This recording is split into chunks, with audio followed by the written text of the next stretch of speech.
मैंने कल भी बताया था, मानव का जन्म क्यों होता है, हमें ये मानव जीवन मिला, क्यों मिला?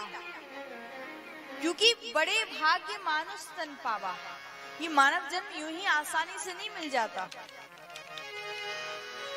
हमारे कुछ पुण्य होंगे जो हमको मानव जन्म मिला है, लेकिन क्या ये जन्म हमको केवल कमाने और खाने के लिए मिला है? हम बनाए और खाए और अपना जीवन जिए और चले गए। क्या इतने से काम के लिए हमें मानव जन्म मिला है? अपना पेट तो कुछ जानवर भी भर लेते हैं, लेकिन हमको ये जन्म मिला है किसी का भला करने। हमको ये जन्म मिला है प्रभु की भक्ति करने, अपने कर्मों का फल भोगने के लिए। और जब तक हमारे मन में प्रभु की भक्ति नहीं होगी, जब तक भगवान की कृपा हम पर नहीं होगी, तो हमारा जीवन व्यर्थ है। क्योंकि वास्तव में सत्य बात है। अच्छा, अनुभव करना, मैंने वैसे तो हमेशा मैं कथा में कहती थी, लेकिन इस लॉकडाउन में बहुत कुछ अनुभव भी किया इस बात का। सब जगह लॉकडाउन था और 2-3 महीने तो बहुत ज्यादा रहा, लेकिन उसके बाद में फिर सब धीरे धीरे खुल गया।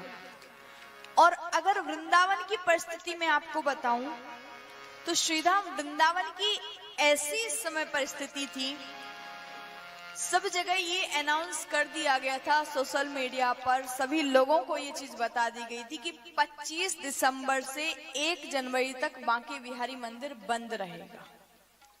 ये अनाउंस इसलिए किया गया था जिससे कि वृंदावन में भीड़ ना बढ़े, क्योंकि 1 जनवरी को बहुत ज्यादा भीड़ होती है वृंदावन में। लेकिन उसके बाद में फिर भी लोग आए तो कह दिया गया कि बिना रजिस्ट्रेशन के किसी को प्रवेश नहीं मिलेगा। हालांकि ऐसा नहीं हुआ बाद में, लेकिन इतना सब कुछ होने के बाद भी वृंदावन में 1 जनवरी को 35 लाख लोगों ने बिहारी जी का दर्शन किया। 35 लाख लोगों ने। अजी, जिस पर बिहारी जी की करुणा बरस जाए उसका कोरोना क्या बिगाड़ेगा? सत्य बात है, जब उनकी करुणा, उनकी रहमत जिस पर हो जाए, उनकी कृपा जिस पर हो जाए, उसका तो कोई बाल भी बांका नहीं कर सकता। और तो और जब हमने कथा करी ना अभी नवरात्रि में, उस समय भी बहुत ज्यादा कोरोना था, और जब परमिशन ली तो 200 लोगों की परमिशन मिली हमें।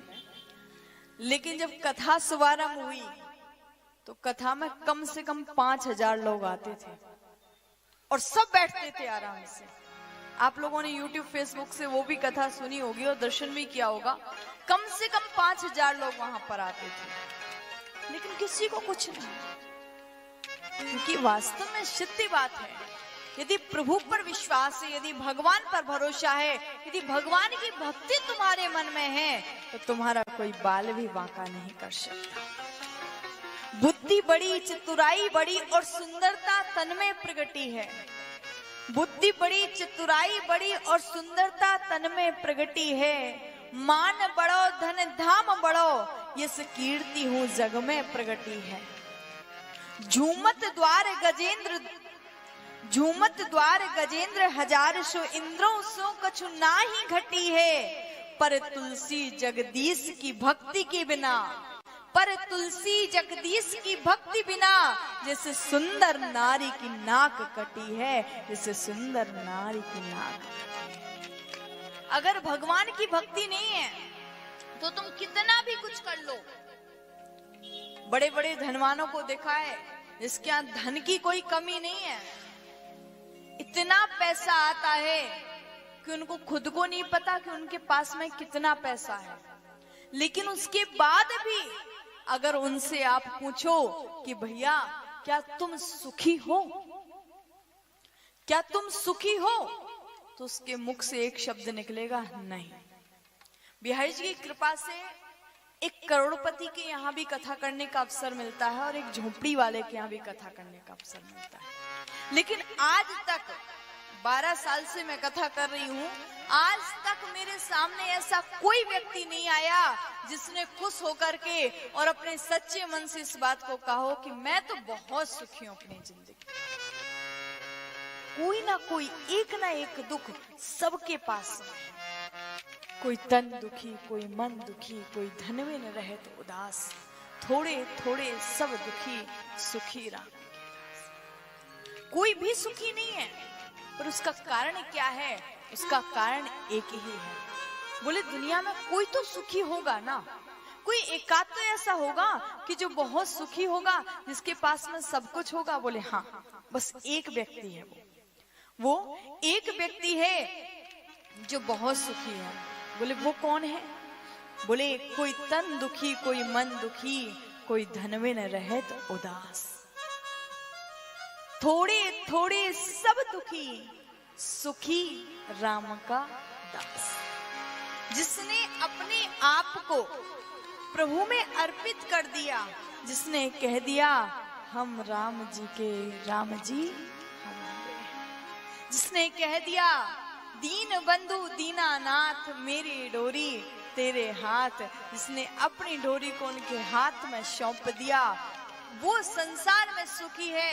कोई भी परिस्थिति हो, हर परिस्थिति में वो सुखी रहता है। अन्यत्र अगर दौलत से सुख को आंकोगे तो कभी दौलत से सुख नहीं मिलता। हाँ, ये बात सत्य है कि पैसा सब कुछ नहीं, पर पैसा कुछ तो है। बिना पैसे के भी व्यक्ति जिंदगी को नहीं जी सकता। अरे ज्यादा कुछ नहीं करोगे, पर जिंदगी जीने के लिए रोटी, कपड़ा और मकान तो चाहिए चाहिए। पर हाँ, उसके साथ साथ भगवान का भजन।